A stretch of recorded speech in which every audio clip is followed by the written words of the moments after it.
A boy named Shinku decided to jump out of the school window to exercise his acrobatic skills. In midair, a mysterious dog with a sword appeared and opened a magical portal, and before Shinku knew it, he found himself in the magical world of Flaniard. Flaniard was a place unlike any Shinku had ever seen. The people there resembled humans, but they also had the ears and tails of animals. Kingdoms played a war game to negotiate instead of actual battles. The winners received rewards, which boosted the economy and trained the soldiers to fight demons. Shinku's arrival in Flaniard was no coincidence. The dog Princess Milhier had summoned him to help defend Biscotti from invasion by the neighboring army, Galette. When he arrived at the battlefield, he was overwhelmed by the sight of the two armies clashing with each other in a competitive game. Instead of using weapons and violence, Shinku heads to the palace to dress up as an imperial warrior. There, dog Princess Milhier gives him a sacred sword, which takes the form of a ring that can transform into any weapon he desires. After learning the rules of the game, Shinku heads to the battlefield to showcase his skills. His weapon, the ring, transforms into a stick that he uses to turn the enemy soldiers into beast balls, a system to avoid injuries. With Shiki's skills, Biscotti managed to earn points and turn the tide of the battle in their favor. To reach the front line, Shinku crosses a bridge where he skillfully takes down enemies by throwing them into the river. Once he arrives, he joins Captain Eclair to fight against the enemy commander Leon and her forces. Together, Shinku and Eclair activate Magic Seal's cannon by channeling their life force into a spirit spell, resulting in an energy blast that disperses the Galette forces and turns them into beast balls. Leon launches a sudden attack that catches Shinku off guard, but Eclair intercepts the attack and shields Shinku from harm. They then attempt to strike Leon, but she dodges their attack and retaliates with an explosive spell that causes a powerful blast. However, Shinku and Eclair manage to avoid the attack by quickly flying away. They surround Leon and slash her simultaneously with their weapons, causing her armor to break. Without her armor, Leon is unable to protect herself and eventually surrenders. Leon leaves the battlefield, warning Shinku to be prepared for the next battle. After the battle, Shinku receives an invitation from the Imperial Knight Ronald to attend a banquet to celebrate the victory. However, feeling homesick and yearning to return home, Shinku declines the offer. Shinku's desire to return home is intensified when he learns that he cannot return home once summoned. This realization leaves him feeling dejected and helpless. Shinku's deepest wish is to reunite with his family and friends, but the harsh truth is that he may never be able to return to his old life. In an effort to lift Shinku's spirits, Eclair rewards him with money and takes him to Scholar Ricotta, who is dedicated to finding a way to send Shinku back to his original world. Ricotta creates a device that allows Shinku to call his family and friend Rebecca, giving him a sense of comfort and connection with his home world. Shinku's spirits are lifted as he knows that he can stay connected with his loved ones despite being far away. Shinku decides to embrace his role as Biscotti's hero and prepares to attend the winning celebration.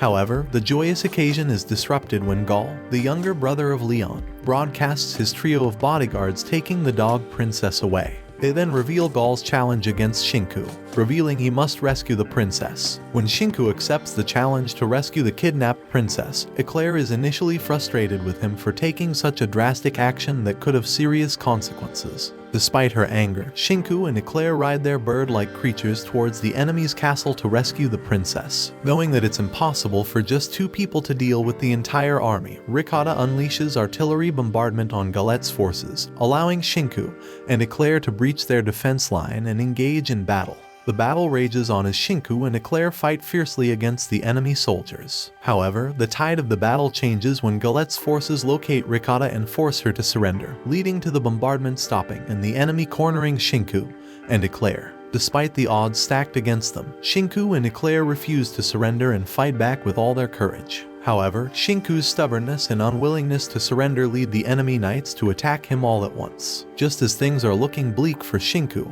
and Eclair, Biscotti's knight leader Brioche and her partner Yukikaze arrive to save them. The knight leaders hold off the enemy's frontline forces, giving Shinku and Eclair a chance to escape.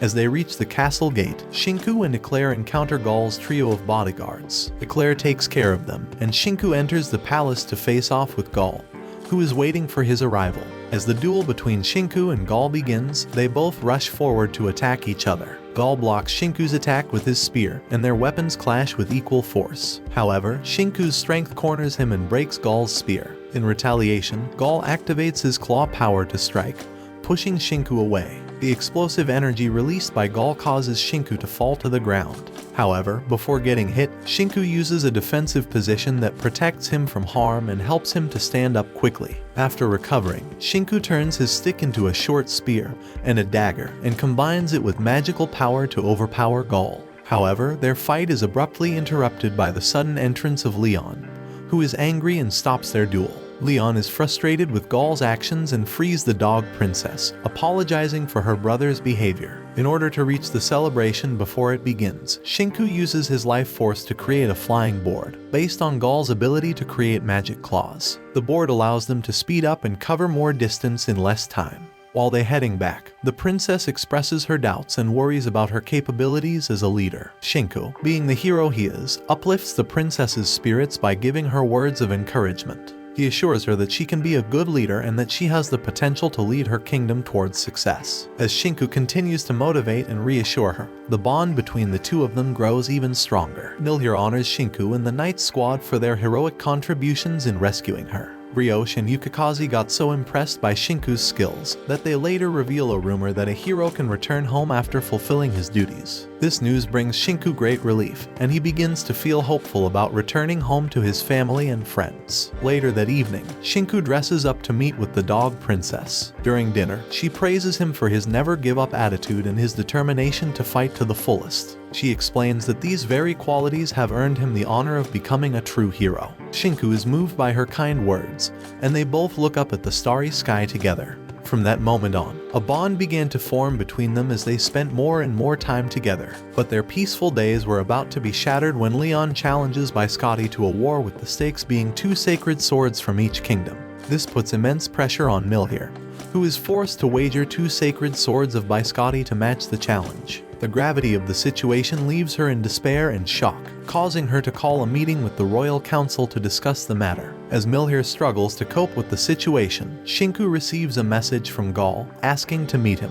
Despite Gaul being from the enemy kingdom, Shinku decides to meet him and learn more about his intentions. In their meeting, Gaul reveals that he is against the war between the 2 kingdoms, which have a long history of being allies. Despite past battles being fun and rewarding for both nations, Gaul fears that this time will be different. He remembers how Milhier and Leon were once like sisters until Leon had a vision of Milhier's death. To prevent this tragedy, Leon distanced herself from the dog princess and declared war to win Biscotti's sacred swords. As tensions rise, Princess Milhier broadcasts to the nation announcing that Biscotti accepts the war proposal and promises to win the battle. This announcement sparks a wave of uproar throughout the kingdom as the people brace themselves for what is to come.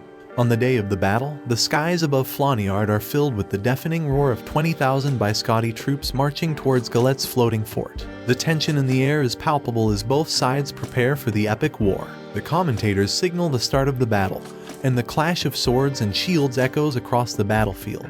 The Galette forces have their sights set on Shinku, and they will stop at nothing to take his sacred sword. With no other choice, Shinku teams up with Eclair, and they unleash a powerful seal spell to stop the barrage of arrows flying towards them. Despite their best efforts, the chaos of battle soon separates Shinku from his comrades, leaving him surrounded by enemy forces. Just as all seems lost, Yukikaze swoops in and saves Shinku with an explosive arrow, sending the enemy forces scattering.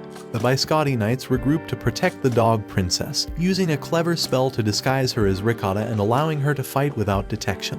But suddenly, a warning signal fires from Ricotta at the royal fort, indicating that something is amiss. As they approach the fort, Shinku activates a shield spell to protect Milhier, and uses his stick to deflect the enemy's missile attack while Eclair annihilates the gatekeepers, allowing Biscotti's troops to enter the fortress. The atmosphere is heavy with tension, as the darkness of the thunderous sky creates an aura of despair and hopelessness. The group is left behind as Milhier confronts Leon alone at the top of the fortress. Suddenly, a sealed demon appears in the sky, adding to the sense of dread and fear, the same demon Leon saw killing the dog princess in her vision.